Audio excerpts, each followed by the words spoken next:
क्या बात है सोनू जी, जब से आप काम से वापस आए हैं परेशान परेशान लग रहे हैं। काम अच्छे से नहीं चल रहा क्या? अरे नहीं मानो बिल्ली, काम तो बहुत बढ़िया चल रहा है। मैं तो बस अपने बच्चों की वजह से परेशान हूँ। बच्चों की वजह से? पर बच्चों की वजह से क्यों? हमारे बच्चे तो बहुत मासूम हैं। देखें कितने आराम से बैठे रहते हैं। वही तो परेशानी है, हमारे बच्चे अभी बहुत छोटे हैं और बहुत ही मासूम। पता है मानो बिल्ली, आज जब मैं काम से वापस आ रहा था तो मैंने कुछ देखा था। क्या देखा था आपने? बताए ना, मुझे क्यों डरा रहे हैं? चलो जल्दी से घर पहुंचकर मानो बिल्ली के हाथ की गरम गरम पूरन पूरी खाऊंगा। आज तो बहुत मजा आएगा।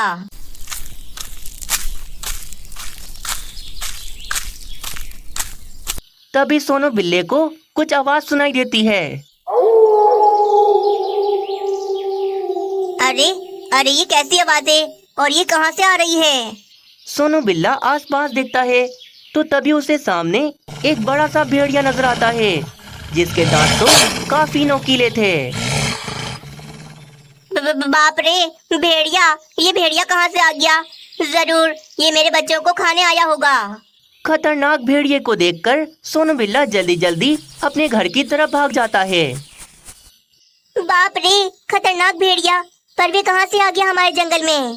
मानो बिल्ली, अब से तुम हमारे बच्चों का बहुत बहुत ख्याल रखना और बच्चे अगर बाहर खेलें तो उन पर कड़ी नजर रखना।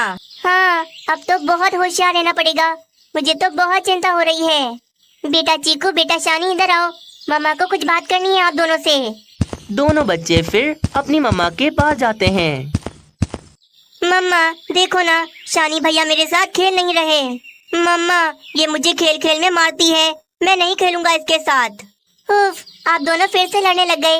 मैंने कहा था ना, आप दोनों बहन भाई प्यार से खेलना। मेरे बच्चों, मेरी बात गौर से सुनो।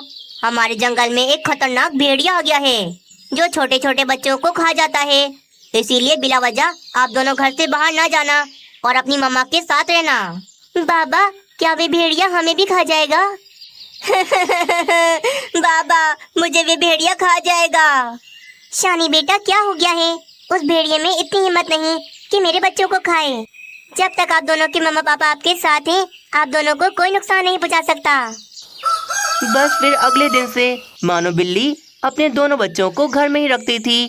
चीकू बिल्ली और शानी बिल्ला घर में ही आपस में खेलते रहते थे। कितना बड़ा जंगल है, परंतु इस जंगल के अंदर नन्हे मुन्ने बच्चे नजर क्यों नहीं आ रहे? कहाँ गए सारे बच्चे? मंगू भेड़िया बहुत खतरनाक था। वे छोटे छोटे बच्चों को देखते ही उन्हें चीर फाड़ कर खा जाता था। लगता है यहाँ की बिल्लियाँ मुझसे भी ज्यादा चालाक हो गईं। अपने अपने बच्चों को घरों में ही छुपा कर रखा हुआ है। परंतु अगर मैं किसी के घर में घुस गया तो जंगल की सब बिल्लियाँ मिलकर मुझे बहुत मारेंगी। मंगू भेड़िए को कुछ समझ नहीं आ रहा था। तभी उसे रास्ते में कुछ मिलता है। अरे ये क्या चीज है? हाँ, ये तो बकरी की खाल है। लगता है किसी इंसान ने बकरी को मारकर उसकी खाल यहीं फेंक दी होगी। बकरी की सफेद खाल को देखकर मंगू भेड़िए के दिमाग में बढ़िया सौ पाया जाता है और मंगू भेड़िया उस बकरी की खाल को अपने ऊपर पहन लेता है। अब तो वे मंगू भेड़िया मासूम सी बकरी लग रहा था। अब मैं जंगल में बकरी बनकर जाऊंगा और नन्ही मुन्नी मासूम बिल्लियों का शिकार करूंगा। मैं की आवाजें निकालता हुआ मंगू भेड़िया जंगल में शिकार के लिए निकल जाता है। अरे वाह, सामने ही दो बच्चे मिल गए। आज तो इनको नहीं छोड़ूंगा। मैं की आवाजें निकालता हुआ वे मंगू भेड़िया मानो बिल्ली के बच्चों के करीब जा रहा था। मम्मा वो देखो, सामने बकरी आंटी मैं कर रही हैं। जरूर वे बहुत भूखी हैं। मम्मा, मैं उन्हें भोजन देकर आता हूँ। हाँ मम्मा, शानी भैया बिल्कुल ठीक कह रहे हैं। मैं भी बकरी आंटी के पास से होकर आ जाऊँ। मानो बिल्ली भी समझ नहीं पाती कि बकरी की खाल में तो भेड़िया छुपा हुआ है। अच्छा, आप दोनों साथ जाओ और भोजन देकर फौरन से वापस आ जाना। मैं आप दोनों को यहाँ से देख रही हूँ। मानो बिल्ली अपने घर से एक रोटी लेकर आती है।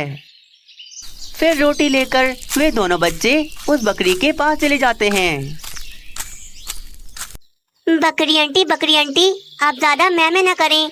ये देखें, हम आपके लिए ये रोटी लेकर आए हैं। चलो भैया, मम्मा ने कहा था ना, भोजन देकर फौरन वापस आ जाना। मंगू भेड़िया दोनों बच्चों को पकड़ने ही जा रहा था कि तभी अचानक तेज हवाएं चलना शुरू हो जाती हैं। तेज हवाओं की वजह से बकरी की खाल उड़ जाती है और उस भेड़िए का असल रूप सबके सामने आ जाता है। शानी भैया, ये तो भेड़िया है, ये तो भेड़िया है। मामा, मामा बचाओ, मामा हमें बचाओ। मानो बिल्ली भी दूर से ये सब देख रही थी। वे फौरन से एक बड़ा सा डंडा लिए उस भेड़िए को मारने के लिए भागती है और वहाँ पर आकर वे डंडे से भेड़िए को खूब मारती है। मेरे बच्चों को खाओगे? तुम्हारी इतनी हिम्मत, तुम्हें तो आज मैं छोड़ूंगी नहीं। भेड़िए को तो बहुत जोर जोर से लग रही थी। मंगू भेड़िया जैसे कैसे अपनी जान बचाकर वहाँ से भाग जाता है। हाश, मेरे बच्चे, शुक्र है मेरे बच्चों को कुछ नहीं हुआ। देखा शानी, मैंने कहा था ना, जब तक मैं हूँ आप दोनों को कुछ नहीं हो सकता। दोनों बच्चों को लेकर मानो बिल्ली अपने घर में आ जाती है और अब से तो वे और ज्यादा होशियार हो जाती है।